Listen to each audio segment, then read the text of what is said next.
Hi, and welcome to this edition of Fresh Hope for Mental Health. Our mission here at Fresh Hope for Mental Health is to empower you to live well in spite of your mental health challenge by sharing insights through interviews, practical tools for living well, encouragement, and courage for overcoming all from a Christian perspective.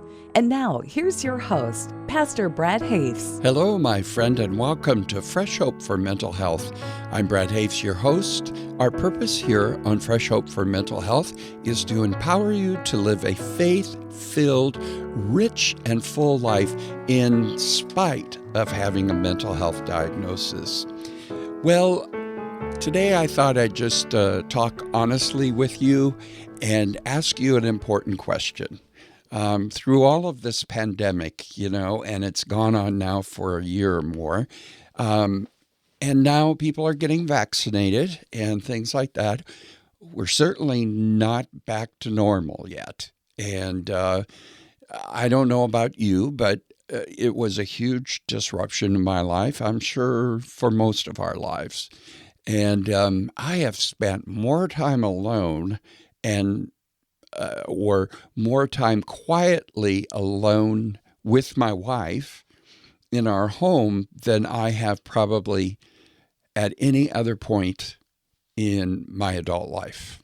And I got to say, I've learned some things about myself. Some things that were silver linings came about, but also, I got to be honest, it was harder than what I thought. And now I've gotten my vaccinations, and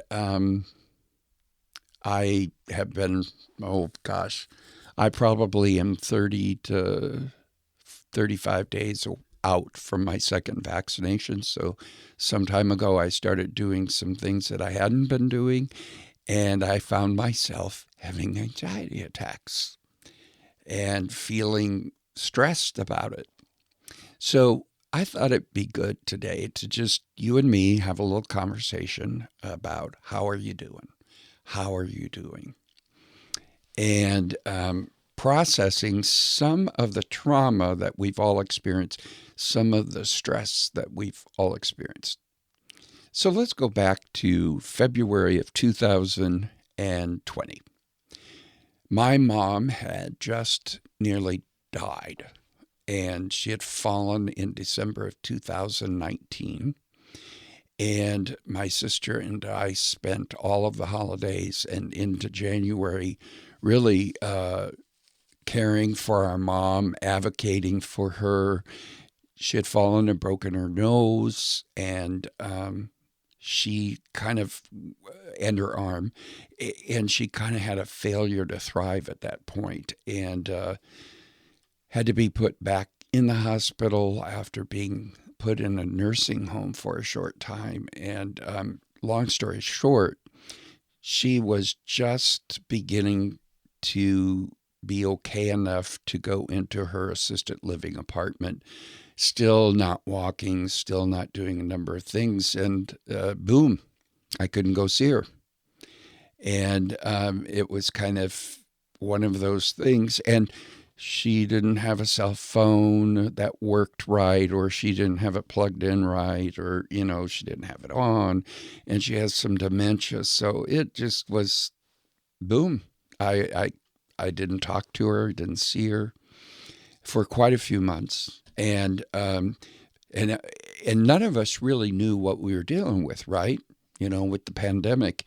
And I'm going to be honest with you, I just kind of laid down, started watching TV, and decided to eat like a nincompoop. I ate my way through the pandemic. I should have worn a mask in my house to keep myself from eating or going to the refrigerator all the time. So I started working from home, and I apologize to you who are normal listeners, regular listeners to our podcast. The studio is at the office, and so I would have to come to the office, and it was just easier to stay at home, and I found myself not making podcasts or not recording podcasts. So please forgive me. We're getting back on the schedule. So Anyway, so for a year, I basically only came to preach on Sunday mornings with a very small gathering of a group of people that are supporters of Fresh Hope. That's called Anchor of Hope. It's not a church. It's basically a community of believers. And because we were so small under the legal things or whatever the rules for Omaha, we were able to meet most of the time. And we did. People wore masks in and that kind of thing. But I didn't go to the gym. I did not go to restaurants. I did not even go to stores very often.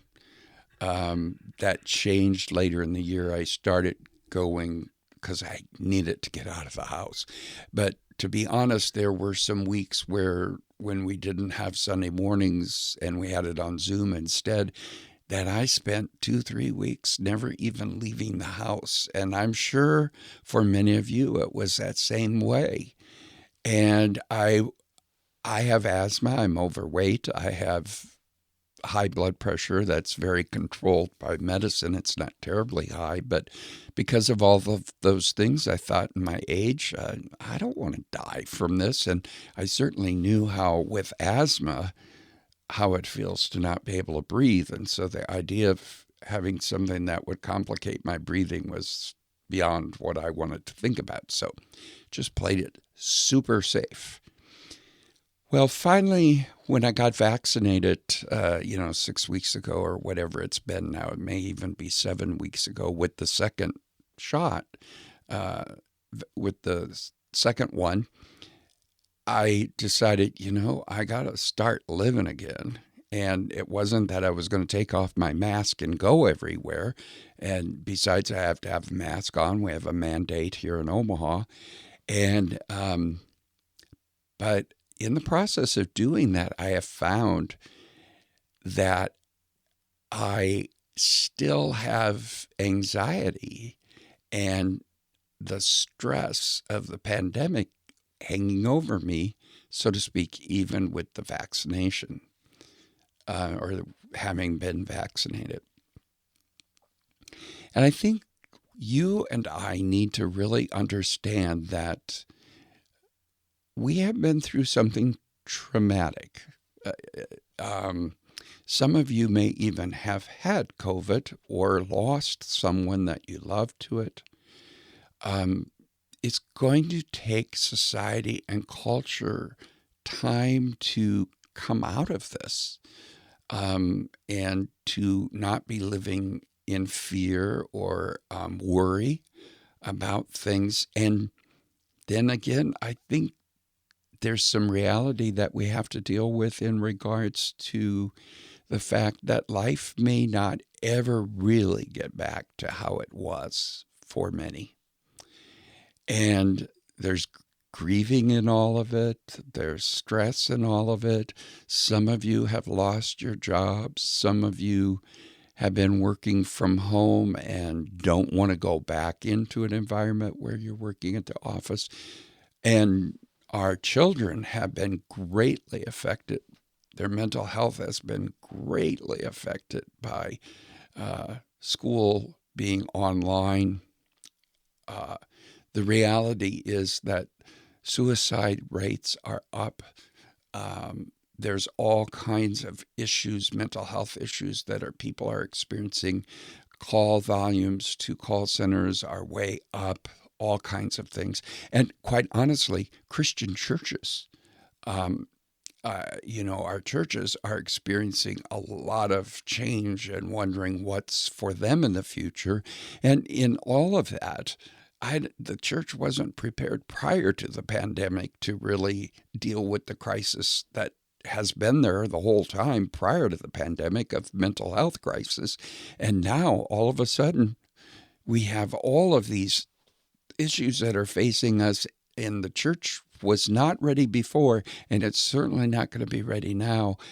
But our mental health crisis is now a tsunami coming right at us in our culture, in our world. And so one thing that we can do for each other is ask how are you? How are you doing?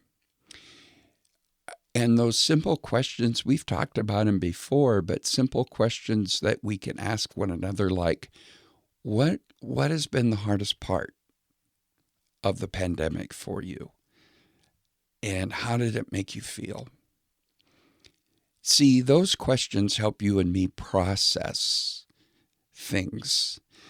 It allows you and me to process what we've been through, how we're doing.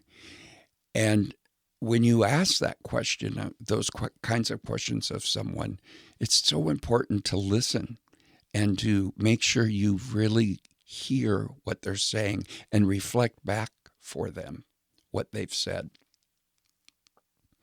I was told early on the onset of the pandemic by a therapist friend of mine that he had come across some research that showed that there were actual professional caregivers, therapists, folks like that had helped during the Ebola crisis in Africa. And they had to quarantine after that for like 3 weeks, 2 or 3 weeks. I think it was 2 weeks. And then 3 years later, they were still showing signs of stress and trauma due to having helped during the Ebola crisis and having to be quarantined. So can you imagine what we as a society have been through? Now, I want you to understand, if you need help working through it, you need to call somebody. You need to get help through it. Do it. If maybe you're feeling hopeless and would like to talk to somebody, let us know. Email me, Pastor Brad at freshhope.us, and say, I'd like to talk to a hope coach, because we've trained some hope coaches to really help people process through this. We also have a 4-week study that small groups can use. You could do it online, you can do it in person or whatever. Perfect for home Bible studies or little groups in neighborhoods. It's called Processing Together, and it's intended specifically for this kind of situation, for people to help each other process through it and talk through it. As well as many of our groups are still meeting online. Some are beginning to meet in person, and we're glad about that. We have some teen groups that are meeting online, even preteen groups that have just experienced so much stress with their school being online and things like that. But this has been a major thing that we've gone through, and I think we need to recognize that. Every now and then I see somebody driving in their car alone and they have a mask on, and I always think to myself, now, did they forget to take that mask off? Do they really think that they need to have that mask on in their car? And if they do, how much fear are they actually living in, et cetera, et cetera? Because everybody's saying, follow the science, follow the science. Well, if you logically follow the science, there's a lot of it that's illogical, and I would say it's not science. For instance, if the masks work and you wear them into a restaurant, but you sit down to eat, sitting down to eat and taking off your mask and not having to have it on, come on, folks. There's a lot of this that just doesn't make sense. And then we've been through such political stuff this year. The trauma and the drama and the pandemic and all of these things have played with our emotional health. And yes, our emotional health is part of our mental health. But you don't have to have a mental health diagnosis to be stressed at this point and not be doing well emotionally or mentally. We know that there's more people who are experiencing anxiety today and depression today than there were prior to the pandemic. And had we not even had the pandemic, I think the political environment would have been enough to trigger even more than usual mental health issues in our country. And we've been facing a lot of racial issues, and just the fact that there's so many emotions that seem so tender and so real. How do we experience healing in our country? In regards to the racial issues, I have a pastor friend who's Black, and we spent some time as couples together this past weekend and just talking about the fact that sometimes those of us who think we see the world a certain way, we don't understand. And we need to dialogue, and yet we're living in a culture that's taught us to kind of stay away from people we don't agree with. And the whole civility thing is long out the window. And so I just want to ask you, how are you doing? And if you've never journaled, this might be a really good time to journal. If you need to talk to somebody, you need to talk to somebody. Talk to a therapist, talk to a counselor, talk to your pastor. Let us know. We'll get you a hope coach. Certainly, my friend, if you're feeling suicidal, you need to call the 800 suicide hotline. You just Google it online and call it. Don't wait. In any case, here's the conclusion I've come to. This last year has changed me.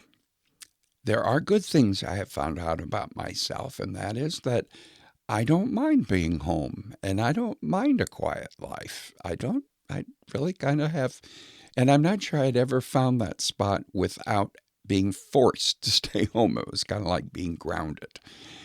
I don't mind it. In fact, I cherish it. I don't want to live that way all the time or things like that. But as I'm starting to go back to some normalcy, and even without a mask because I am vaccinated, to be together with our family. For instance, most of us have been vaccinated, and we had Easter together and no masks. And to enjoy those things and to savor those moments, there's two commitments I've made to myself that I would encourage you to consider. One, to cherish the moments you have with friends and family as you begin to return to somewhat of a normal schedule and contact with people. To enjoy what you were missing, to enjoy it and not get stressed by it. Secondly, don't overdo it. Gradually go into it. And thirdly, I would say, this is an additional one. Thirdly, I would say, allow yourself to not be okay, even as you're going back to life as you wanted it. In other words, when I went back to the gym, and I hadn't been back there for a year and 3 months or something, I did not. The first time I went in, and I had my mask on and everything. And you know what? I had to leave about 15 minutes after getting there just because I was feeling anxious. And I didn't want to have a full-blown panic attack or anxiety attack. And as I left, I said, it's okay. It's okay to be experiencing this right now. I'll get back to it. And I went again to the gym. I did do some things. I didn't stay very long. But each time I've gone back, it's like I'm doing a little bit more, and I'm seeing more people, and I'm talking to people. And give yourself the grace, to ease back in. Certainly, you don't have to start living like we all stopped living in March of 2020. You know what I'm saying? All of a sudden it was like smack, you're grounded, you're staying home. We don't have to open the door now and say, now go live, and don't ease into it, just go. Because I think that'll cause just as much trauma. So anyway, I've said a lot of things. Hopefully a few of them might have been helpful to you. I just want you to know that I've been praying for you, and I'm concerned about all of us. I'm concerned about what's going to happen with people's mental health in the future. I think we're going to see a lot more difficulties in our culture than what we thought. And it is going to be a challenge for us. But I want to tell you that the one thing that I do know is that the Lord is with you. And the Lord is for you. And He understands even better than you do the struggles that you've had over the last year. If you've lost your job, if you've just been extremely stressed over all of it, lift it up in prayer, my friend. Tell Jesus about it, but also tell a friend. Talk with somebody. Process it with them. Talk about it. Somebody that's safe, somebody that you trust, that you can be vulnerable with. And if you have no one, let us know. We have hope coaches available. Just email me, Pastor Brad, at freshhope.us, and we will see to it that you receive some hope coaching. Somebody that can process the issues, somebody that can help you just as a friend to friend, person to person. Well, I hope this has been helpful to you. And you're going to hear a lot more podcasts, hear a lot more from us now.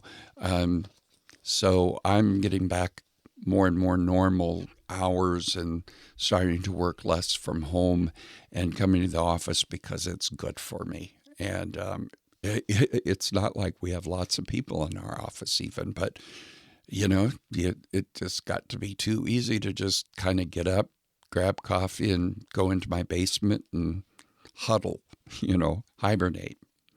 So anyway, we'd love to hear from you. And if there's certain things that you're dealing with in regards to the pandemic that you'd like to have us talk about or to explore together, let me know. Email me that. And I'd love to be able to address some of those issues. And so if you're needing help and you don't attend one of our groups, check them out, freshhope.us, and find a group under the menu there. And most of our groups are still meeting online through Zoom, but we have some that are meeting in person. And such as my group here in Omaha, the original group is going to start meeting in person in May. We'll follow safety protocols and things like that, but we're looking forward to getting back to some level of normalcy in our meetings. So be sure and tell your friends about the program. We've got some great interviews that are going to be coming out that I've done just here in the last week with folks. And we're back. I apologize that there was such a break and such a long period of time where you didn't have a podcast to listen to, and I know it could have been so helpful. I did do a lot of things on Facebook Live, and we did some podcast stuff that was done from my home, but I'm glad to be back with you. Be sure and tell your friends about this and reach out to your friends, ask them how they're doing, ask them some of those important questions like what was the worst part, what was the hardest part, how do you feel today? And until the next time, may the Lord hold you and fill you with His hope fresh and new daily. I'm Brad Hoefs, and this has been another edition of Fresh Hope for Mental Health. You've been listening to Fresh Hope for Mental Health. If you have an opportunity, please review, share, and subscribe to the Fresh Hope for Mental Health podcast on iTunes or on the service that you use. We encourage you to share our podcast on social media with your friends and family. Previous podcasts of Fresh Hope for Mental Health can be found at freshhopeformentalhealth.com, iHeartRadio, Stitcher Radio, and iTunes. Fresh Hope is one of the leading networks of faith-based peer support groups internationally. For more information about Fresh Hope, go to freshhope.us.